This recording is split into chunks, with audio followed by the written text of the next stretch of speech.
আসসালামু আলাইকুম রহমতুল্লাহ বারাকাতু। আমার সকল দিনী ভাই বোনেরা, প্রথমে বলে রাখি আমার কথাগুলো যদি আসলে আপনাদের কাছে গুরুত্বপূর্ণ মনে হয়, কাজের মনে হয়,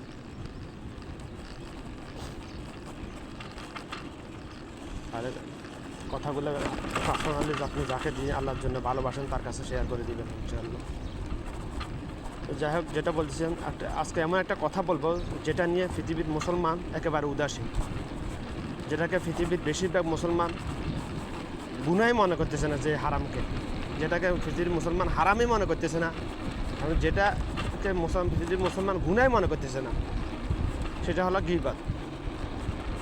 গীবত বাংলাতে বলা হয় গীবত। গীবতকে আজকে মুসলমানদের কাছে, শুধু মুসলমান না, পৃথিবীর সকল আদম সন্তানের কাছে শয়তান এমনভাবে উপস্থাপন করেছে এটাকে মানে বিরিয়ানিবাদ মনে হইতেছে। গীবত না করলে মানুষের ভালোই লাগতেছে না। গীবত করতে সকল মানুষের কাছে খুব আনন্দ লাগে। অন্যের সমালোচনা, যাকে খাস বাংলা বলা হয়, গীবত মানে অন্যের সমালোচনা করা। গীবতের মৌলিক অর্থ হলো আমার অপর ভাইয়ের, মানে আমার সামনে অনুপস্থিত অপর ভাই কিংবা বোনের এমন কোনো কথা বলা, বোনের ব্যাপারে এমন কোনো কথা বলা যে কথা তার সামনে বললে সে আমার উপর মনে কষ্ট যাইত, হয়তোবা আমার সাথে তর্ক বিতর্ক জড়িত হইতো, হয়তোবা ঝগড়া বিবাদ লিপ্ত হইতো, সেটাকে বলা হয় গীবত এক কথায় খাস বাংলায়।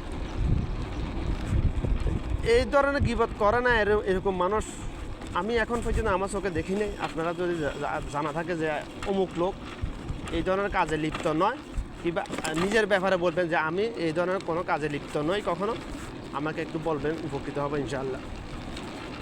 মানে রিপোর্টগুলো মানুষের সামনে উপস্থাপন করতে, যে আমি যে বলি এত পার্সেন্ট এটার জন্য কারোর মধ্যে যদি এই অভ্যাসটা যদি না থাকে সে আমাকে বলবেন ইনশাআল্লাহ, কমেন্টে জানাবেন ইনশাআল্লাহ। আউযুবিল্লাহি মিনাশ শাইতানির রাজিম। তো গীবত এত ভয়াবহ গুনাহ, গীবত করাকে আল্লাহ আমার রাসূল সাল্লাল্লাহু আলাইহি ওয়াসাল্লাম সহিহ হাদিসে মৃত ভাইয়ের গোশত খাওয়ার সাথে তুলনা করেছেন। গীবত করা আর মৃত ভাইয়ের গোশত খাওয়া একই কথাটা আমি অনেক বছর আগে থেকে বলতেছি, আমি হাদিসটা বয়ান করতেছি। আমি গত 1 বছর আগেও একটা আমাদের পার্শ্ববর্তী বাড়ির একজন কবর খুঁজতে গিয়ে আমি কথাগুলো বলেছিলাম আমি। তো যাই হোক, গীবত করা হারাম, কবিরা গুনাহ। গীবত করাকে মৃত ভাইয়ের গোশত খাওয়া একই কথা। গীবত করা জেনার চাইতেও জঘন্যতম পাপ। আমি জেনাকে প্রমোট করতেছি না, জেনাও হারাম। গীবত জেনা চাইতে কেন জঘন্যতম পাপ? জেনা হলো আল্লাহর হক নষ্ট করা, আল্লাহর নিষেধ অমান্য করা, জেনা করা। জেনা হয় দুইজনের সম্মতিতে, কারো হক নষ্ট হয় না ওখানে। কিন্তু গীবত করলে বান্দার হক নষ্ট হয়, যার গীবত করা হয় তার হক নষ্ট করা হইতেছে।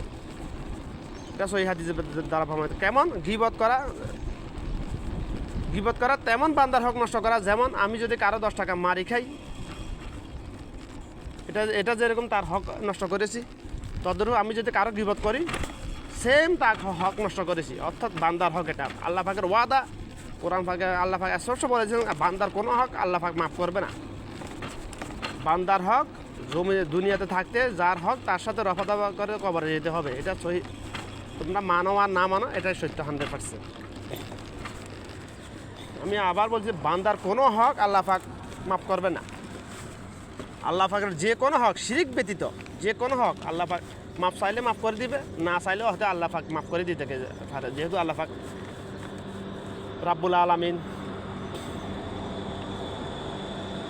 রহমাতুল আলামিন, আল্লাহ পাকের রহমত, আল্লাহ পাকের ভালোবাসা, বান্দার প্রতি ভালোবাসা শুধু এক ভাগ দুনিয়াতে দিছে মানুষের মধ্যে, পশু পাখিদের মধ্যে।